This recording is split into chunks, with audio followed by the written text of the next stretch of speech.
của hệ thống thông qua khách hàng. Tại đây mình có thể xem nhanh được là hiện tại là khách hàng đánh giá là mình sẽ được bao nhiêu điểm.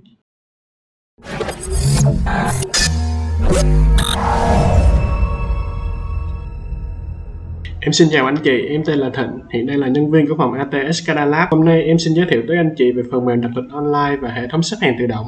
Sau đây em xin trình bày tổng quan và cách thức hoạt động của hệ thống. Sau đây em xin giới thiệu về trang quản trị dành cho admin. Thì tại đây mình muốn đăng nhập được vào trang, mình phải có tài khoản cũng như là mật khẩu sẽ được bên em cung cấp mỗi khi hệ thống được cài đặt hoàn tất. Thì tại đây em sẽ đăng nhập với username sẽ là admin. Thì khi mà đăng nhập thành công mình sẽ có được giao diện như thế này. Thì tại đây ở trang đầu tiên, trang home, mình sẽ có là một cái trang overview để mình có thể nhìn được tổng quát toàn bộ hệ thống xếp hàng tự động của mình đang hoạt động. Ở phía bên top service booking performance mình sẽ xem được là những cái dịch vụ hoặc cũng tương ứng với đó là những cái quầy mà đã được khách hàng họ đăng ký cũng như là đang được hoạt động. Tại đây mình có thể xem được là ở quầy nào và đang có số phiếu đã in là được bao nhiêu. Mình có thể biết được là ở quầy đó đang có số lượng quá tải và mình có thể tăng cường để hỗ trợ. Ở cột bên phải mình sẽ có thể xem nhanh được những cái thông số, ví dụ như là hôm nay bao nhiêu khách hàng đã tham gia đặt lịch, và mình có thể xem được là ở trong tuần hoặc xa hơn là có thể là tháng, và xa nhất là có thể là năm. Thì ở đây là mình sẽ có thể xem được thống kê của tất cả các khách hàng đã đăng ký cũng như là tham gia đặt lịch. Thì ở mỗi vùng sẽ có một cái nút export để mình có thể tạo ra file Excel để cũng như là thống kê cũng như là báo cáo. Thì tại đây em sẽ thống kê thử những khách hàng đã đăng ký đặt lịch vào ngày hôm nay. Em sẽ bấm vào export. Vậy rồi, thì khi mà bấm vào export mình sẽ có một file Excel được download về. Thì tại đây trong file Excel này sẽ có thống kê được những khách hàng đã tham gia đặt lịch trong ngày hôm nay. Thì tại đây là hiện tại là em đã test được có 3 khách hàng đã đặt lịch vào ngày hôm nay với cái dịch vụ mà khách hàng đã chọn và với cái quầy mà hệ thống xếp khách hàng vào khi mà khách hàng chọn dịch vụ. Kèm theo đó là trạng thái cũng như là thời gian mà khách hàng tham gia đặt lịch. Vậy rồi, mình cũng có thể sort theo tuần hoặc là theo tháng. Thì do là chưa có dữ liệu cho nên là em sẽ sort theo năm.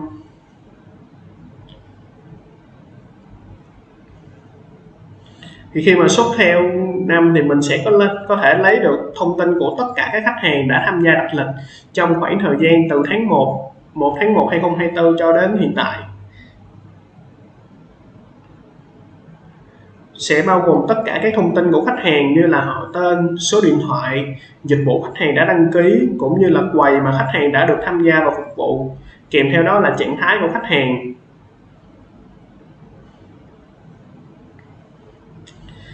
Tiếp theo đó sẽ làm ở hai phần bên dưới sẽ là hai cái biểu đồ.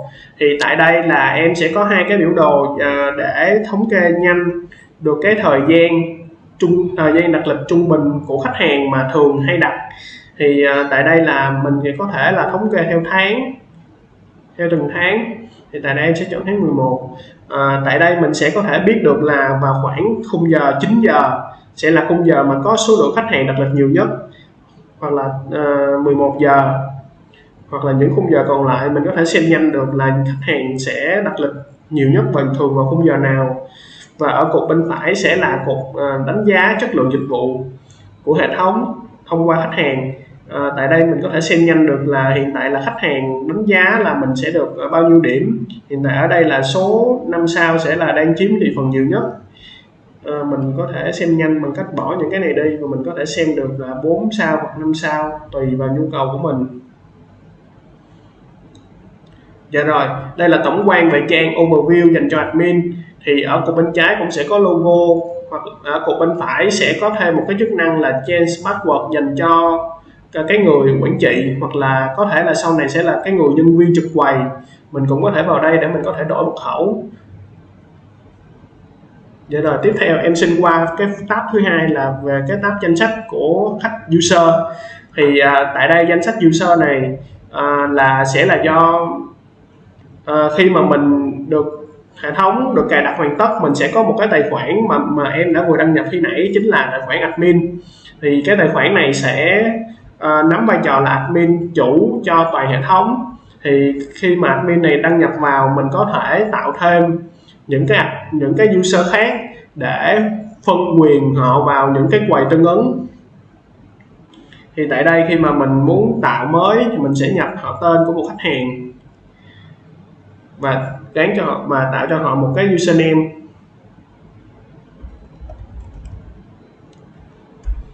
Và mật khẩu. Tiếp theo đó là mình có thể phân quyền cho họ, một là admin hoặc là manager. Thì về phía admin thì sẽ không cần phải gắn quầy. Còn nếu như mà mình chọn manager, mình sẽ có thêm một mục để mình có thể chọn cái quầy tương ứng dành cho cái người nhân viên đó. Dạ, thì ở đây thì hiện tại là em đã tạo đủ là 6 nhân viên dành cho 6 quầy, tương ứng với 6 quầy. Thì có thứ tự ở đây sẽ là có, theo thông tin ở đây là mình sẽ có họ tên cũng như là email của người nhân viên. Email ở đây đồng thời cũng chính là cái username để mình đăng nhập, và cái phân quyền của họ và cái quầy mà đã được mà mình đã gán cho họ. Thì tại đây mình cũng có thể thêm cũng như là sửa hoặc là xóa thông tin của cái người user đó. Tại đây em cũng có phân trang đầy đủ để cho mình có thể tiện theo dõi cũng như là tìm kiếm nhanh nhất có thể. Tại đây mình cũng có thể tìm theo tên, ví dụ như em tìm nhân viên 6, có thể ghi số 6 thì mình có thể tìm ra được cái nhân viên, tìm theo từ khóa của cái người nhân viên đó. Và rồi tiếp theo em sẽ qua tab thứ 3, chính là tab dịch vụ. Thì khi mà hệ thống vừa khởi tạo thì sẽ không có cái phần dịch vụ này, sẽ là hoàn toàn trống, và mình bắt buộc mình phải tạo một cái dịch vụ tương ứng với lại cái doanh nghiệp mà mình đang kinh doanh. Ví dụ như là bệnh viện thì mình sẽ có được những cái chuyên khoa, ví dụ như ở đây em có tạo là chuyên khoa nội tổng quát, chuyên khoa ngoại tổng quát, chuyên khoa răng hàm mặt, hoặc có thể tạo thêm một cái nữa là về một cái chuyên khoa nhi. Thì ở đây em xin trình bày chi tiết hơn là một về cái service name này, nó sẽ là một cái tiền tố để cho mình tạo, để sau này khi mà khách hàng họ chọn thì sẽ lấy theo cái service name này để gán cho cái thông tin về cái quầy, và cái service description này sẽ là thông tin của cái dịch vụ này. Thì em sẽ ghi rõ là cái này là của chuyên khoa nhi. Dạ rồi, khi mà em bấm add xong thì sẽ có thêm một cái dịch vụ mới thực hiện ở đây. Mình cũng có thể là khóa hoặc là mở khóa cái dịch vụ này, hoặc cũng có thể là sửa tên.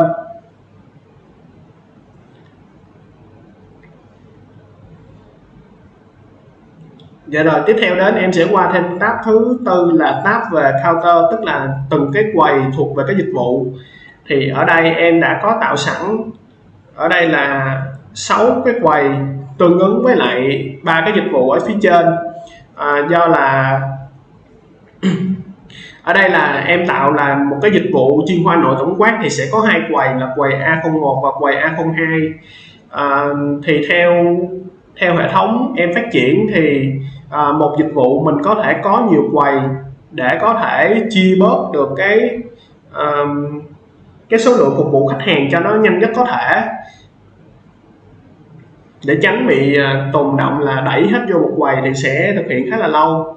Thì cái này sẽ phụ thuộc vào cái doanh nghiệp mình kinh doanh. Thì ở đây em sẽ add new thêm một cái counter nữa. Thì hồi nãy là em có tạo một cái dịch vụ mới, chính là cái dịch vụ chuyên khoa nhi. Thì hiện tại cái dịch vụ chuyên khoa nhi này chưa có cái quầy nào liên quan, cho nên là em sẽ chọn dịch vụ chuyên khoa nhi. Cái counter name sẽ là cái tên để hiển thị sau này ở những cái trang như là trang màn hình TV, hoặc là ở cái trang mà của cái người nhân viên trực quầy. Và cái counter code chính là cái phần tiền tố để sau này khi mà khách hàng được gán vào cái quầy này sẽ lấy cái tiền tố này gán cộng thêm với lại cái số thứ tự sẽ ra được cái mã phục vụ cho khách hàng. Dạ, ở đây thì em cũng sẽ tạo là D01. Vậy rồi thì khi mà em thực hiện tạo xong thì sẽ thêm một cái mới, một cái quầy mới được sinh ra. Ở đây em cũng có thực hiện phân trang để mình có thể sắp xếp cũng như là tìm kiếm được nhanh nhất, và mình cũng có thể sửa tên tùy vào mục đích nhu cầu của mình.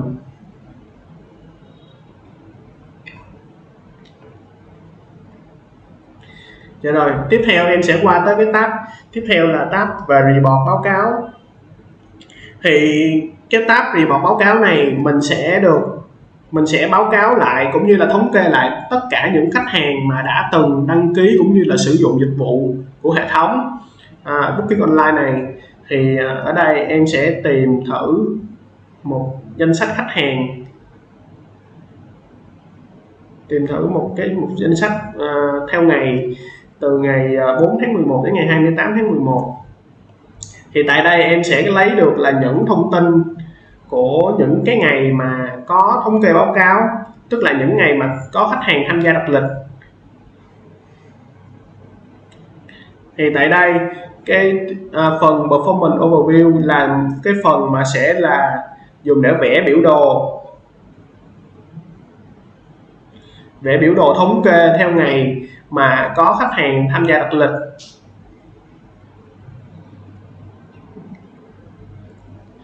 Ở đây em xin đổi lại là từ ngày 15 đến ngày 22. Mình sẽ có một cái biểu đồ nhìn nó sẽ trực quan hơn. Thì ở đây là sẽ có những cái biểu đồ để vẽ và so sánh lại những cái lượng khách hàng mà đã tham gia đăng ký phụ thuộc theo cái trạng thái.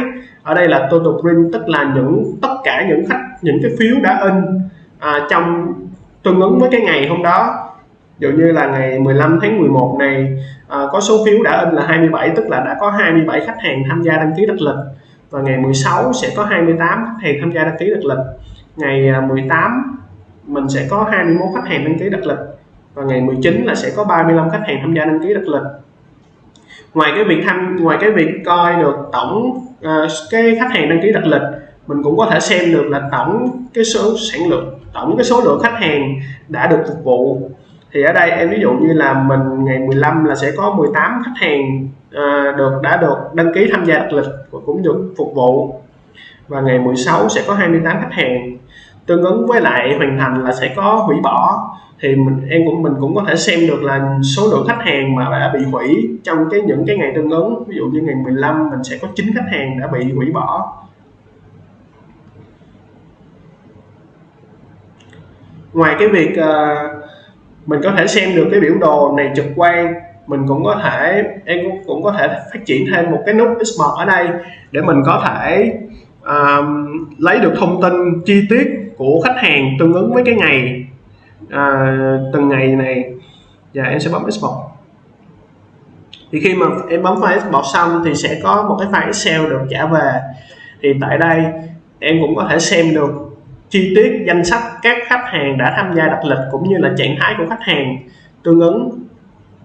Hồi nãy là em chọn từ ngày 15 đến ngày 21 này, thì em sẽ lấy được chi tiết danh sách của khách hàng từ ngày 15 đến ngày 21. Chi tiết thì bao gồm là họ tên của khách hàng cũng như là số điện thoại dịch vụ khách hàng đã đăng ký, và cũng như là cái số thứ tự mà khách hàng đã được gán trong ngày hôm đó, cũng như là cái trạng thái của khách hàng.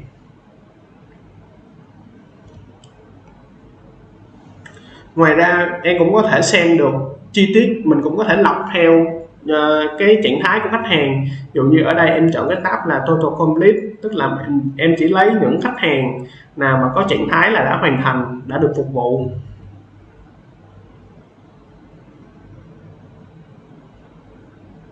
Vậy rồi thì khi ở đây thì em lấy được danh sách của những khách hàng đã được phục vụ. Ngoài cái việc là xem được toàn bộ hệ thống, em cũng có phát triển thêm là mình cũng có thể lọc theo cái dịch vụ, từng cái dịch vụ hoặc là cái counter, cái quầy mà khách hàng đã được phục vụ. Thì tại đây là em sẽ chọn là cái dịch vụ là chuyên khoa nội tổng quát cũng như là cái quầy số 1. Thì em sẽ lấy được là cũng có một cái biểu đồ để so sánh theo từng ngày.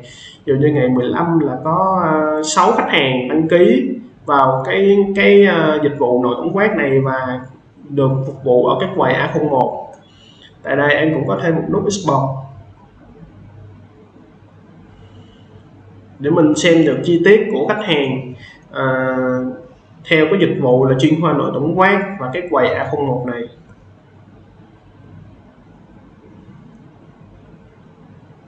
Tương ứng với lại mình cũng có thể lọc theo cái trạng thái là hoàn thành hoặc là bị hủy bỏ. Dạ rồi, em xin phép qua tab tiếp theo sẽ là tab về feedback và đánh giá chất lượng dịch vụ của khách hàng dành cho hệ thống. Thì tại đây mình cũng có thể lọc theo ngày, theo một cái khoảng ngày. Dạ rồi, thì khi em lọc từ ngày 12 tháng 11 đến ngày 21 tháng 11, em sẽ có được danh sách của khách hàng đã tham gia đánh giá chất lượng dịch vụ trong cái khoảng ngày này. Thì tại đây mình có thể xem được thông tin của từng khách hàng, ví dụ như là họ tên cũng như là số điện thoại của khách hàng, và đặc biệt chính là điểm mà khách hàng đã đánh giá. Mình có thể xem được khách hàng đã đánh giá là 1 điểm hoặc là 5 điểm. Tại đây mình cũng có thể lọc theo số điểm. Nếu như tình trạng hệ thống của mình quá dài, dữ liệu của mình quá nhiều thì mình cũng có thể lọc tại đây. Ví dụ như ở đây em muốn lọc là theo những khách hàng nào đánh giá là 5 điểm, hoặc là lọc những khách hàng đánh giá 1 điểm. Dạ rồi, tiếp theo em xin phép qua thêm tab tiếp theo, chính là tab về list customer. Tại đây là mình có thể xem lại được danh sách các khách hàng đã tham gia đăng ký đặt lịch một cách chi tiết. Và thì tại đây là em lọc theo khoảng ngày là từ ngày 4 đến ngày 29, em sẽ lấy được danh sách các khách hàng đã tham gia đặt lịch trong khoảng ngày này. Thì ở đây cũng có là họ tên cũng như là số điện thoại của khách hàng. Đặc biệt ở cái chỗ này là mình có thể thực hiện được việc gửi tin nhắn hàng loạt cho tất cả các khách hàng mà mình muốn. Ví dụ có thể là gửi tin nhắn về chương trình khuyến mãi hoặc là quảng cáo về một hình thức mới. Thì tại đây ví dụ như em chọn là 3 khách hàng này, em muốn gửi một cái chương trình khuyến mãi nào đó cho khách hàng, thì ở đây em có bổ sung thêm một cái chức năng đó là Zalo GSS. Mình có thể gửi được cái thông tin khuyến mãi đó cho khách hàng thông qua GSS này. Thì khi mà em bấm vào, mình có thể xem lại được là số lượng khách hàng mà mình muốn gửi. Ở đây em chọn 3 thì số lượng khách hàng sẽ gửi là 3. Và mình có thể chọn được cái template mà mình đã đăng ký với bên Zalo GSS để mình có thể gửi được cái thông tin khuyến mãi đó cho khách hàng. Dạ, tiếp theo em xin qua tab tiếp theo chính là về tab Zalo Configuration. Ở cái tab này thì khi mà mình đăng ký với lại thông tin với lại bên Zalo GSS, mình sẽ có được những cái thông tin của Zalo để mình có thể cài đặt. Thì khi mà cái thông số mà Zalo đưa về mình phải cài đặt cho đúng chính xác với thông số của Zalo đưa thì mình mới có thể sử dụng được dịch vụ của họ. Thì tại đây em để sẵn ở ngoài đây về những cái thông tin mà của Zalo cung cấp. Thì khi mà Zalo cung cấp về, mình có thể đưa thông tin vào đây mà mình cập nhật lại, thì hệ thống sẽ tự động cập nhật và mình có thể sử dụng được dịch vụ của Zalo GSS. Về phần Turn on off send notification Zalo chính là cái phần mà khi mà mình bật tắt cái chức năng mà khi mà khách hàng họ đăng ký đặt lịch. Em sẽ nói phần này về phía sau. Khi mà mình đăng ký đặt lịch xong, mình muốn gửi cái thông tin đặt lịch đó cho khách hàng thông qua Zalo GSS về thông tin như là họ tên cũng như là số điện thoại đăng ký, và đặc biệt nhất chính là cái phần số thứ tự mà khách hàng sẽ được phục vụ và cái thời gian dự kiến. Thì cái phần này sẽ là cái phần bật tắt cái chức năng đó. Mình có thể chủ động bật hoặc tắt để mình có thể giám sát.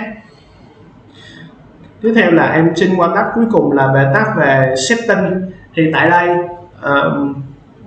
sẽ có những cái chức năng chính, ví dụ như là về phần setting cho cái trang TV, trang màn hình tổng của TV. Thì tại đây là mình có thể là edit được cái footer text chạy ở phía dưới. Và để em sẽ mở cái phần TV cho mình. Dạ, thì đây là cái giao diện về cái tivi, màn hình tivi chính. Thì ở bên phải góc phải sẽ có một cái đồng hồ chạy để hiển thị thời gian hiện tại. Cột bên trái sẽ hiển thị là những cái quầy cũng như là cái số đang được phục vụ ở trong quầy. Cột bên phải sẽ có hiển thị là những cái thông tin về những khách hàng nào đang được chờ ở trong quầy, đang chờ tới lượt phục vụ ở trong quầy. Và ở phía dưới là danh sách những khách hàng đã bị quá lượt. Ở phía dưới đây sẽ có một cái đoạn video này mình có thể dùng để quảng cáo cũng như là hoặc là trình chiếu những cái slide để quảng cáo cho cái doanh nghiệp của mình, hoặc là một cái video với mục đích là lan truyền một nội dung nào đó. Thì ở cái phần phía dưới đây sẽ có một cái phần footer để mình có thể thực hiện cái dòng chữ chạy để thông báo cho khách hàng. Mình có thể thay đổi được cái dòng chữ ở dưới đây. Dạ, khi mà mình bấm vào phần edit thì cái phần ở dưới đây là cái phần để chỉnh sửa cái phần footer chạy ở phía dưới, cũng như là phông chữ và màu. Đổi màu xanh lá để cho chữ nó lại. Ở đây là cái phần hiển thị tối đa, hiển thị về cái thông tin quầy. Thì hiện tại là hồi nãy em đang để là 4 cho nên là nó chỉ hiện 4 quầy. Hiện tại bây giờ em sẽ set về còn 2 quầy, sẽ lưu lại và em chuyển qua cái trang TV. Thì khi hồi nãy là em chọn giới hạn tối đa thì hiển thị là còn 2 quầy, thì ở đây sẽ hiển thị chỉ còn 2 quầy, tương ứng với lại cái số lượng khách hàng đang đợi cũng sẽ còn 2 quầy. Và cái dòng chữ em đổi đã chuyển thành màu xanh lá và chữ sẽ nhỏ hơn. Rồi, tiếp theo đó thì vẫn còn một cái chức năng cuối là mình cũng có thể thay đổi được cái video này thông qua là để mình có thể tùy chọn cái video mà mình muốn hiển thị.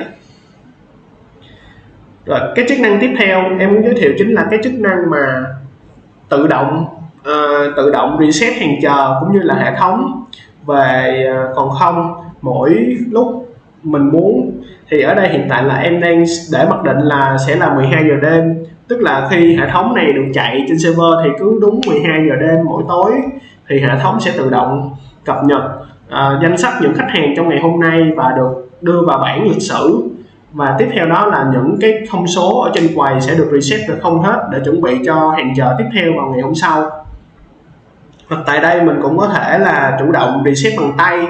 Nếu như hệ thống của mình trong buổi đêm có trục trặc, mình cũng có thể tự động reset bằng tay chủ động ở đây.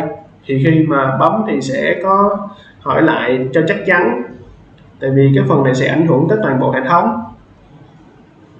Hai cái switch ở dưới đây, một cái là dành cho cái việc khóa cái trang đặt lịch lại, để mục đích ví dụ như là mình cái hệ thống của mình hiện tại đang quá tải và mình muốn khóa cái trang đặt lịch lại để cho khách hàng tạm thời ngưng không đặt lịch được nữa.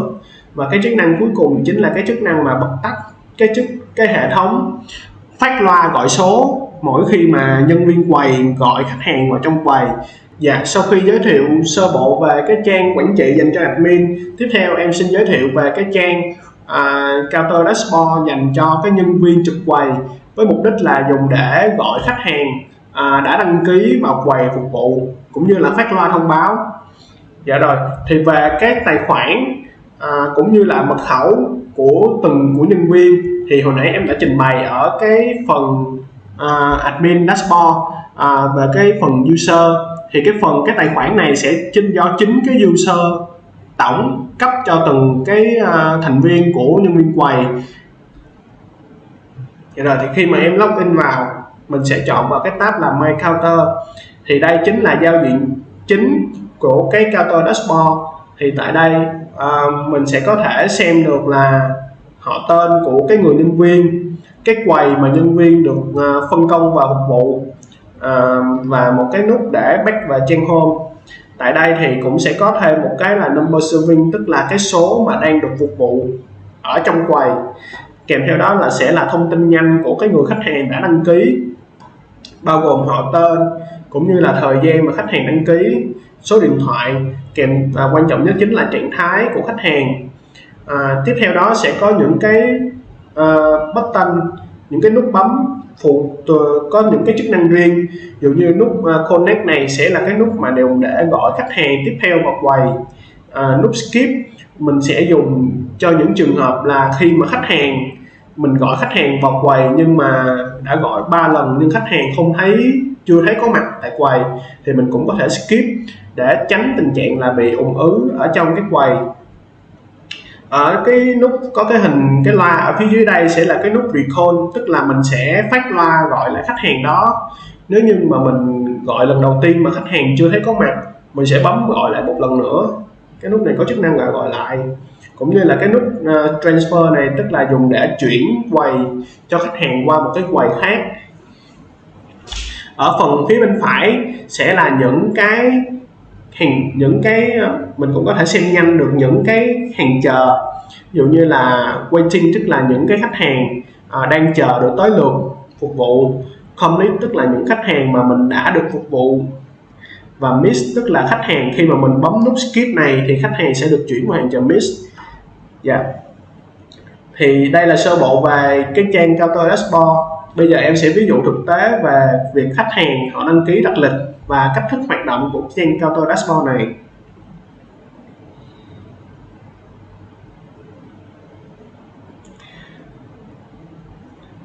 Trước tiên về cái trang đặt lịch, thì khi mà khách hàng họ có thể truy cập vào cái trang đặt lịch này thông qua là mã QR code hoặc là đường dẫn trực tiếp từ cái doanh nghiệp cung cấp. Thì những cái trường này dùng để cho khách hàng họ nhập đầy đủ thông tin vào để tham gia đặt lịch.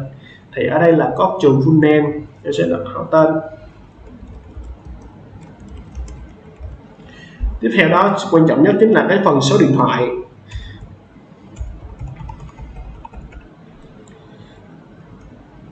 Về phần số điện thoại này, khi mà mình đăng ký xong thì Zalo với NS sẽ dựa vào cái số điện thoại này, trên hệ thống sẽ gửi một cái tin nhắn Zalo với NS để gửi lại thông tin cho khách hàng đăng ký. Quan trọng trong cái Zalo với NS đó sẽ có thêm một cái là cái số thứ tự mà khách hàng được gán để chờ được phục vụ. Tiếp theo đó là cái ngày đăng ký. Thì khách hàng có thể đăng ký là ngày hôm nay hoặc ngày mai hoặc là vào những ngày mốt. Thì hiện tại là em sẽ chọn ngày hôm nay là ngày 3 tháng 12. Và tiếp theo là mình sẽ chọn cái dịch vụ mà mình muốn tham gia. Ở đây là ví dụ như em chọn chuyên khoa nội tổng quát. Mình sẽ tích một cái captcha. Sau đó mình sẽ bấm submit. Thì khi mà bấm submit xong, mình sẽ được chuyển qua một cái trang gọi là kiểm tra lại thông tin, để dành cho khách hàng họ xem lại thông tin mà mình đã nhập, xem liệu là đã có đúng hay chưa, về số điện thoại đã đúng với số điện thoại thực tế của mình hay chưa, cũng như là cái dịch vụ mình chọn đã đúng với mục đích của mình hay chưa. Khi mà khách hàng họ cảm thấy là thông tin của mình nhập đã đúng thì khách hàng sẽ bấm xác nhận đăng ký. Thì khi màn hình thông báo là đặt lịch hẹn thành công, và có thêm dòng khách là quý khách có thể xem lại lịch hẹn trong Zalo với số điện thoại đã đăng ký, thì ngay tại lúc này trong Zalo, số điện thoại Zalo của khách hàng đã đăng ký sẽ được bên VNS gửi một cái tin nhắn để gửi lại thông tin của khách hàng đã đăng ký, và bao gồm trong đó là cái số thứ tự mà khách hàng sẽ phải đợi, cũng như là cái thời gian được phục vụ, thời gian dự kiến. Rồi mình bấm OK.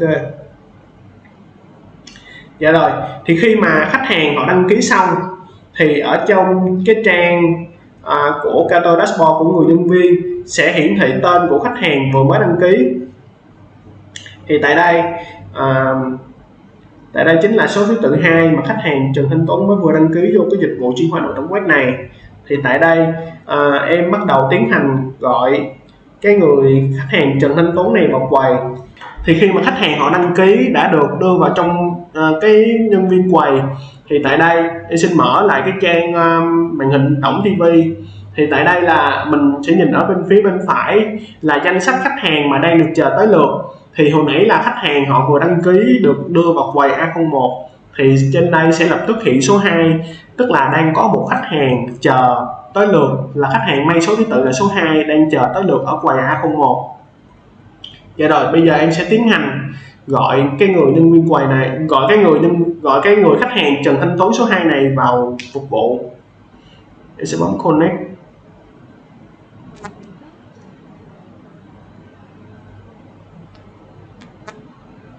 Dạ rồi, thì khi mà em bấm connect để gọi khách hàng Trần Thanh Tuấn là cái số thứ tự số 2 tiếp theo vào để được phục vụ, thì ở trên number serving sẽ cập nhật là số 2, tức là số thứ tự của khách hàng Trần Thanh Tuấn, kèm theo đó là thông tin cũng như là số điện thoại mà khách hàng đã được nhập, kèm theo đó là trạng thái processing, tức là khách hàng đang được phục vụ ở trong quầy.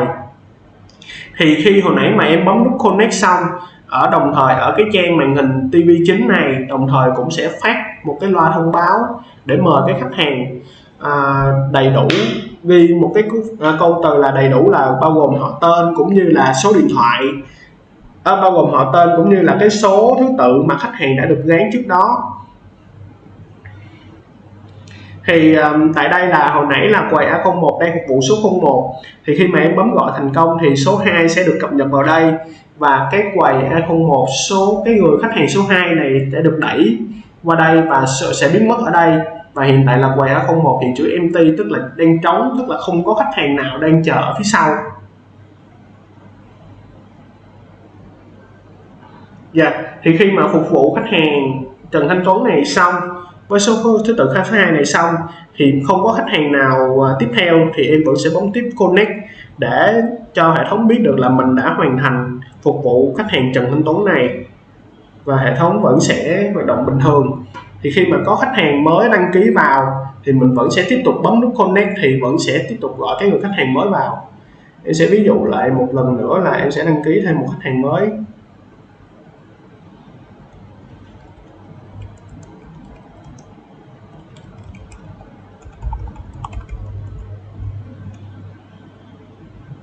Cũng sẽ chọn là dịch vụ là chuyên khoa nội tổng quát.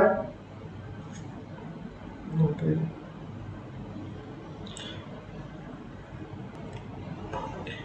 Dạ vâng, do là hồi nãy là khách hàng hồi nãy em đăng ký đã được hệ thống đẩy vào quầy A01, thì khách hàng đăng ký tiếp theo sẽ được đẩy vào quầy A02 theo thứ tự. Tại vì khi mà một dịch vụ có nhiều quầy thì hệ thống sẽ đẩy theo thứ tự từng quầy, chứ không có đẩy dồn vô một quầy để phục vụ. Thì hiện tại là em mới đăng ký, thì khách hàng Trần Thanh Phong hồi nãy em mới đăng ký sẽ được đẩy vô quầy A02 chứ không phải là quầy A01 nữa. Thì bây giờ muốn vô quầy A01 thì em sẽ đăng ký thêm một khách hàng nữa.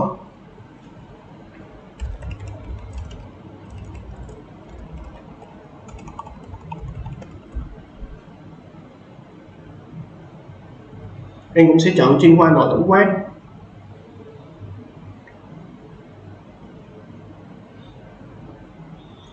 Dạ rồi, thì khi mà em đăng ký xong thì ở tại ngay cái mục mà khách hàng đang chờ, ngay tại quầy A01 sẽ cập nhật số 3. Sẽ cập nhật số 3 tức là đã có khách hàng thứ 3 đăng ký vào quầy và đang chờ được phục vụ. Thì tại đây em sẽ trở về cái trang Counter Dashboard. Tại đây thì ở trang giao diện này em cũng thấy được cái tên của khách hàng mới vừa đăng ký đã được đưa vào trang Counter Dashboard. Thì em cũng sẽ tiếp tục như lúc nãy là em sẽ bấm nút connect để gọi cái khách hàng Nguyễn Quốc Anh với số thứ tự 03 này vào phục vụ.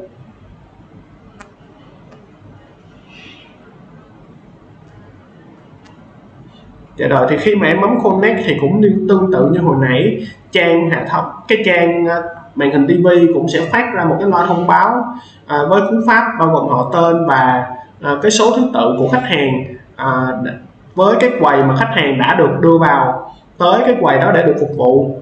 Thì khi mà em bấm gọi thành công thì cái khách hàng ở quầy A01 này hồi nãy số 3 đang chờ ở đây sẽ được đẩy vào trong cái phần là khách hàng đang được phục vụ ở quầy A01, sẽ cập nhật lên thành số 3.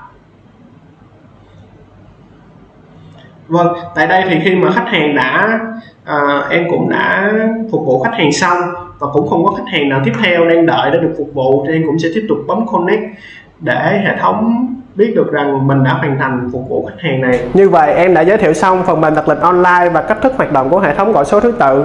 Cảm ơn anh chị đã theo dõi.